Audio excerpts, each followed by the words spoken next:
Body shaming பார்த்தீங்கன்னா இப்போ நிறைய போயிட்டுருக்கு. அதே நேரத்தில் குழந்தைங்க வந்து இதனால் ரொம்ப பாதிக்கிறாங்க. பிகாஸ் அந்த டீனேஜ், அதுக்கப்புறம் குட்டி பசங்க இந்த மாதிரியெல்லாம் நிறைய பாதிக்கிறாங்க. ஏன்னா நமக்கு தெரியும் நம்மளுடைய பாடி இவ்வளோ தான், இதுதான் நம்மளுடைய பாடி நமக்கு தெரியும். ஏன்னா ஒவ்வொரு பாடியும் ப்ரிஷியஸு.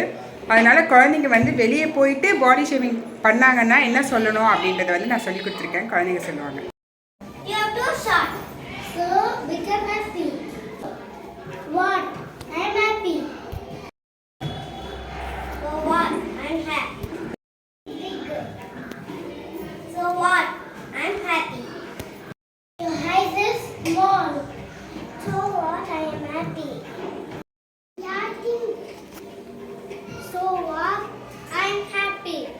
ஓகே, என்ன உங்களை கிண்டல் பண்ணாலும் உங்க அம்மா உங்களை எப்படி கொஞ்சுவாங்க? செல்லம் என்னன்னு கொஞ்சுவாங்க அம்மா?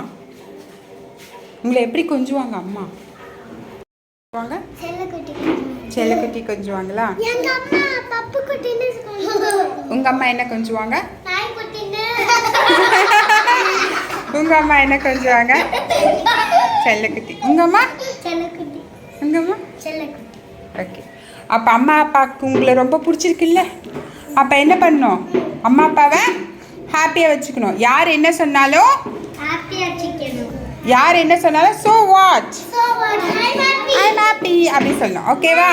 யாராவது உங்களை கிண்டல் அடித்தா என்ன சொல்லணும்? யாராவது இந்த பாடி ஷேமிங் பண்ணால் என்ன சொல்லணும்?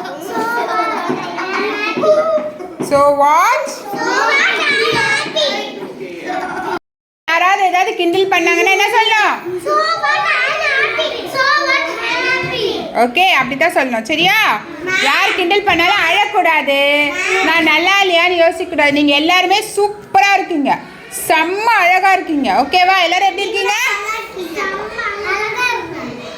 செம்ம அழகாக இருக்கீங்க. ஓகேவா? ஸோ எல்லாருமே அழகு தான். ஓகே, யாராவது ஏதாவது சொன்னாக்கா மைண்டை மாற்றிக்காதீங்க. ஓகேவா? அதே மாதிரி என்ன பண்ணணும்? உங்களுக்கு எதுவுமே தெரியலன்னு சொன்னாக்கா நம்பாதீங்க, கற்றுக்கோங்க. யாருக்குமே இங்கே எதுவுமே தெரியாது, யாருக்குமே ஃபுல்லாக எதுவுமே தெரியாது. எல்லாரும் வந்து உனக்கு தெரியாது அப்படி சொன்னாக்கா கற்றுக் கொடுங்கன்னு சொல்லுங்கள். என்ன சொல்லுங்கள்? Teach me. என்ன சொல்லுங்க?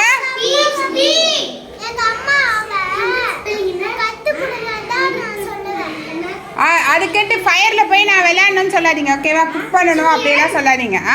Okay. So what you have to say to your parents, எனக்கு டீச் பண்ணுங்க அப்படின்னு சொல்லணும். எல்லாருக்குமே எதுவுமே தெரியாதுன்னு சொன்னாக்கா நம்பாதீங்க. ஓகேவா? ஓகே, டீச் பண்ணுங்கன்னு சொல்லுங்க. பெரிய ஸ்கூல் போனால் என்ன சொல்லணும்? டீச் பண்ணுங்க அப்படி சொல்லணும். இப்போ யாராவது ஏதாவது சொன்னால் என்ன சொல்லணும்?